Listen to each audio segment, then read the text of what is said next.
Andrew McCART, IFL TV in association with MTK Global. I'm here at Lochend Boxing Club in Edinburgh. With me I've got Stephen Tiffney. Stephen, it was just announced you've just got a huge fight coming up on the 22nd, 15th of March in Manchester against David Oliver Joyce for the WBO European title. You've been screaming for these sort of shots for, I don't know, since how long I've known you. 20 years since you started fighting. So what's your thoughts on the fight?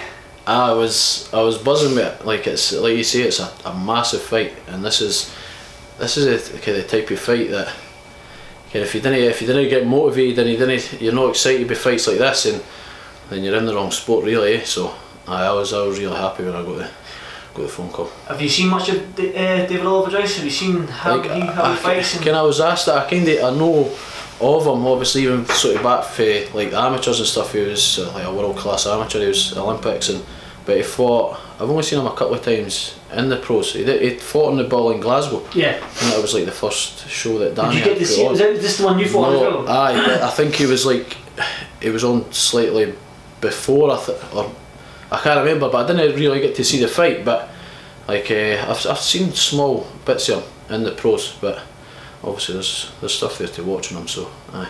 It's a good fight for the fans, isn't it? I mean, you've got two very good fighters up against each other. I mean, you've got that Scotland Ireland as well, the Celtic rivalry and whatnot. Does it bother you that it's in Manchester and you're not fighting in Glasgow?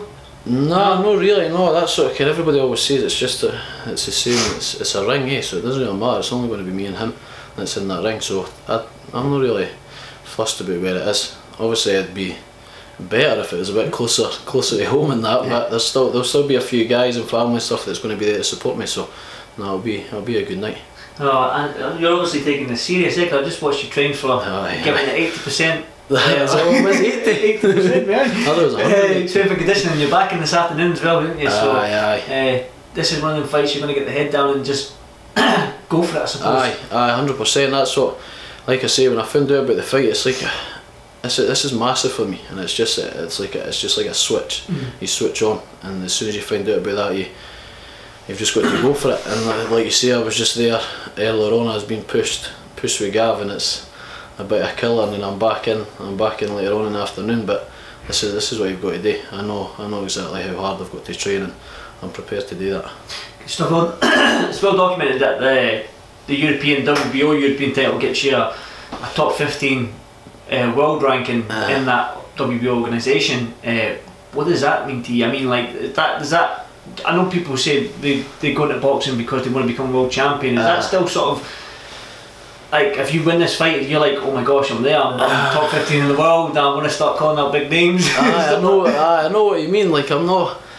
It is obviously good. I want to hold that title. Like, definitely. But what does being ranked top 15 in the world mean to you? It's crazy. It does. It mean a lot. That's what you. Sorry when you say that, but I wouldn't say I'm thinking too much about that, being ranked number 15 or whatever. But like I say, it'd be good to get a hold of that title. But I know how big a fight this is and how hard a fight it's going to be as well. So I'm not stupid enough to be looking past Joyce. So but it's always good to know what's there. I know you quite well, Stephen, right? So what is the motivation now with you? Is it winning these titles? Is it money? Is it sort of like getting your name out there, like making history? The first, I don't know, guy from Newton Grange to Grange. I want to put Newton on the map. You're putting Newton on the map. So what is the motivation now? Because you're what, 30? I know that's what like I turned 30 now, but I still look on it. You look on it. But like you say, I just turned 30, and I'm still motivated. Like people always say, I want to win titles and stuff. I've been in it for a long time, and a lot of people still didn't really know sort of who I am. Like I've had a few good fights and stuff, but a lot of guys don't really know me. So like I want to make sure that people sort of know how good I am, and I know, because I'm not a very I didn't really put myself out that much. I'm not a very big-headed guy or anything, but like I know that I can fight. So I didn't want to be sort of finished in the sport and not have done anything good, because I know I'm capable of doing good. So that's what motivates me and stuff. I want to make sure that people know that I'm good. No, I'm pretty sure people do know. But I'm not like this, because like I was saying, there's You still like need people that that don't name. really know me. And you this need that fight, name. Yeah, this yeah, fight yeah. is a good fight to push me out there big. So that motivates me a lot. I know you've had a little sort of like problems with your hands. How is the hand? Which hand is it? I had an operation on this one, but it was years ago, and it's like surprisingly enough, it's not actually gave me too much bother. So, so touch wood that it stays alright. I don't know when you're jinxing that now. No, I just remember talking to you last fight. Your last fight, you stopped the boy in what 30 seconds or something like that? No, I had a fight after that. Remember? Oh right, remember that one? Yeah, the one you got dropped. That one. Oh, did that happen? I can't remember. No, you're right. That was you slipped in the first round. Aye, that was that one. There was a bad slip, and I had a. Was that on Josh's? It was. It was a hydro in November, and I'm not. There was bits in it because you didn't get time to warm up and it doesn't. I'm you not went going to live and stuff like that. But well, I still got the win. I wasn't. I did. Struggled for the win. I did have a hard night. I'm not going to lie. I think I said that to you after the fight, and I was but like I say, I got the win.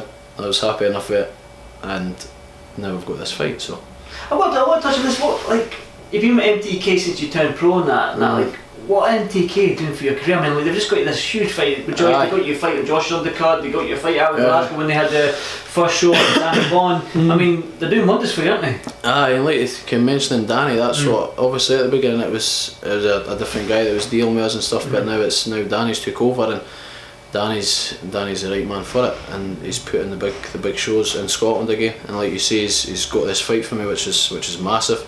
And obviously, I was on Josh's card as well. So.